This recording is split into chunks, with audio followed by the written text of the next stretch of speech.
In the early days of the pandemic, how long ago that now seems, I recounted for the Daily Dose an incident highlighting the work of City with Dwellings. I'm going back to that story because it has a next chapter. Richard and I were on our sacred weekly outing to the grocery store. Just as we turned the corner to head down 6th Street, we saw a man stumbling, weaving from side to side, and eventually crumpling to a heap on the sidewalk. Being the decent people we are, we pulled the car over and rushed to help him. It took both of us to help him to his feet, so we were defying the social distancing safety measures. But what could we do? We talked to him, trying to figure out what was going on. Was he sick? Was he hurt? Was he on drugs? Was he drinking? Did he have any place he could go? We realized fairly quickly that he was confused as he kept talking about getting to the woods over there.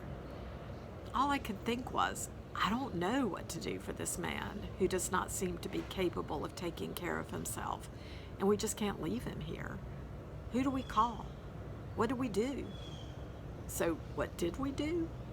We called 911, the police. Now I think about that fact that we called the police who helped this individual who is confused and vulnerable. But before the police arrived, we saw a car come into the parking lot of City with Dwellings, which is right across the street from where the man fell. Knowing that City with Dwellings works with the homeless, we hoped that someone might know what to do. As it turns out, it was Tracy Moore, the Interim Executive Director for City with Dwellings. We told her about the individual, pointed to him, told her of our concern. She immediately knew who he was. She knew his name and his particular situation. Yes, she said, he would be confused because he is an alcoholic. But don't you worry, we'll take care of him. There is a worker here who can help him across the street. So Richard and I were gratefully relieved, and we could get on with our life and on to the grocery store. Fast forward 10 weeks, and I get an email from Tracy Moore. You may remember the gentleman who fell on 6th Street near us on a Saturday late in March. You and Richard had walked over here to make sure we were aware he had fallen. This is a picture of that same gentleman who is a resident of the medically fragile hotel. He is doing really well. And while it's hard to tell from his picture, his health is great, and he has been sober for over 5 weeks. Good things.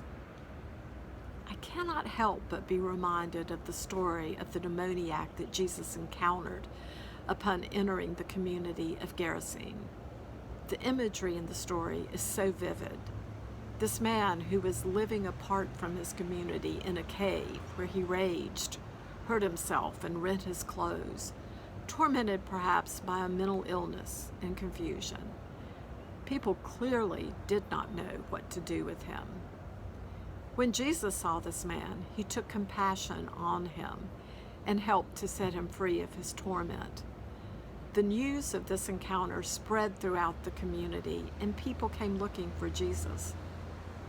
And when they found him, they also found the man, once ostracized from his community, now sitting at the feet of Jesus, in his right mind. This encounter with the man on the sidewalk clearly demonstrates the work of City with Dwellings, an organization that begins each day with the reminder that we are all children of God. While we know this is true, we must remind ourselves each day when we come upon those who appear so different that we don't quite know what to do, how to respond. And now I see the picture of the man in my email inbox, in his right mind. Yes, I am glad that City with Dwellings was there for him and that they knew what to do. And I am grateful for this testament to the will of God being done here on earth. If you're interested in volunteering for City with Dwellings, please contact me. I know they do need volunteers, and there is training that they can prepare you to help do this work with the homeless.